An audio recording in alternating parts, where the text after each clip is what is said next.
This is the most important stimulus check information that I want you to know, so continue watching this video to find out the latest stimulus check information. Reality is that the deficit was caused by 2 wars unpaid for. It was caused by huge tax breaks for the wealthiest people in this country.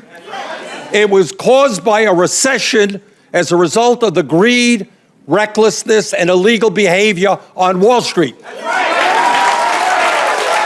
So Nancy Pelosi is getting upset at Republican lawmakers for opposing the massive spending bill. Pelosi and progressives are now urging Biden to pass an executive order this week.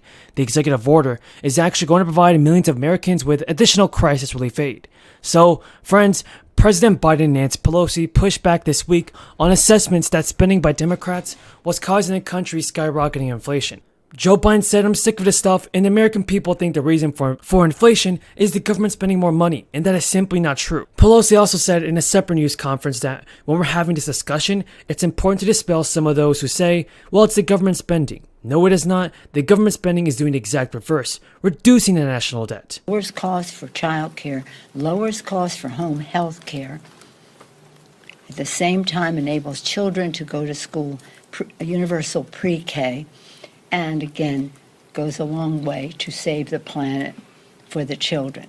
We won't get everything in the bill just yet, maybe, but whatever we get will be important and it will be paid for. And I couldn't be prouder than the work. And again, I'll come back to praising our president. And I was in Munich, I think I told some of you, he was so acclaimed by all the heads of state that were there, and defense ministers, foreign ministers, and all the rest.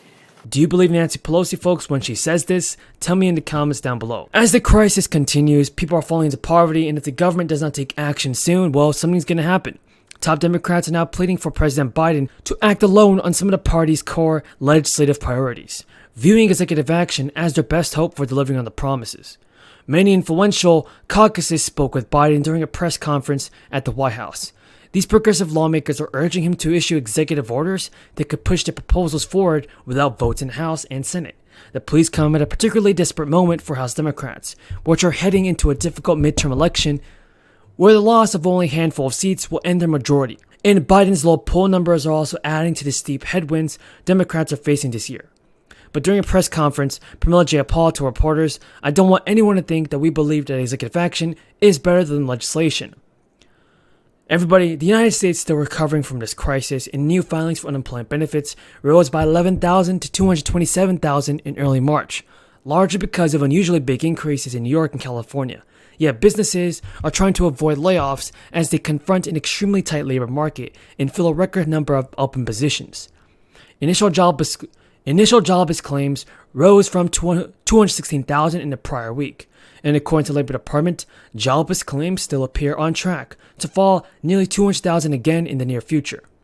Janet Yellen said that she warned that there could be another year of high inflation amid the uncertainty around the globe.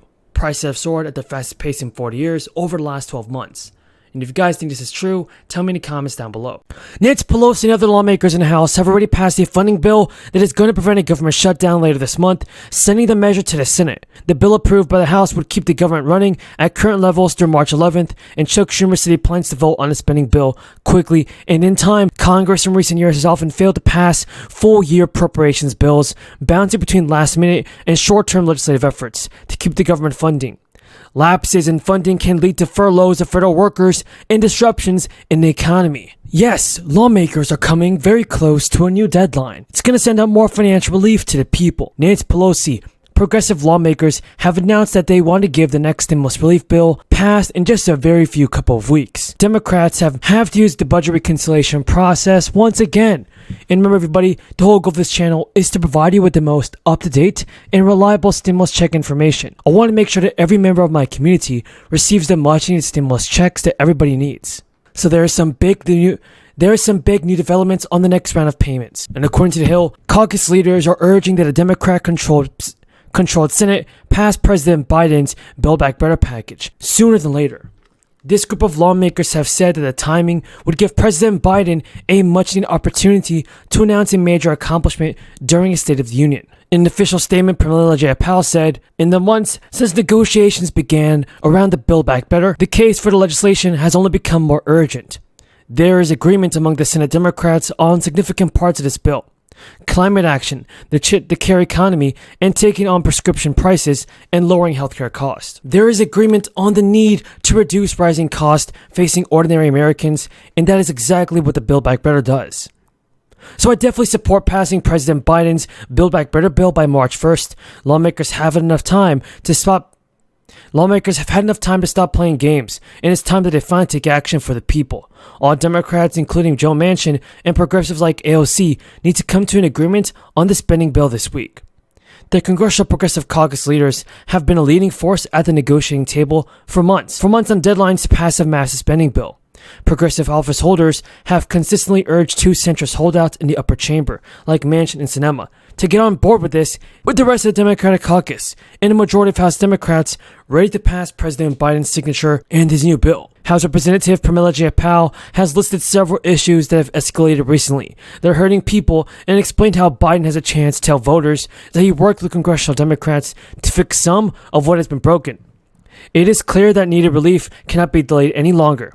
Nancy Pelosi and other lawmakers in the House have already passed a funding bill. In this bill, everybody could help many people across the nation. Thank you, Mr. Chairman. I didn't come here to talk about SALT, but since the ranking member raised it, let me just say, if I was Pennsylvania, I'd like the way things are. Pennsylvania gets $15 billion more from the federal treasury than it contributes to the federal treasury. So if we could do that, I'd be happy to make a deal with all of my colleagues who have a problem with SALT that we'll just get back whatever we send. And New Jersey would be very happy because there are maker states like New Jersey that invest. And if those are the causes of the deficit and the national debt, I will be damned if we're going to balance the budget on the backs of the elderly, the sick, the children, and the poor. That's wrong. So what we are here today to say to the super committee, which is surrounded by lobbyists and big money interests, yes, we want you to go forward and help us with deficit reduction, but we want you to do it in a way that is fair and responsible.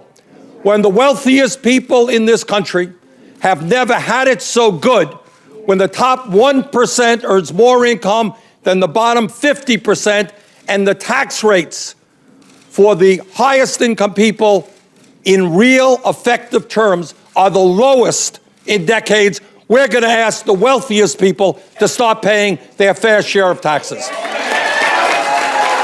The reason that Social Security has engendered so much hatred on the part of many of our right-wing colleagues is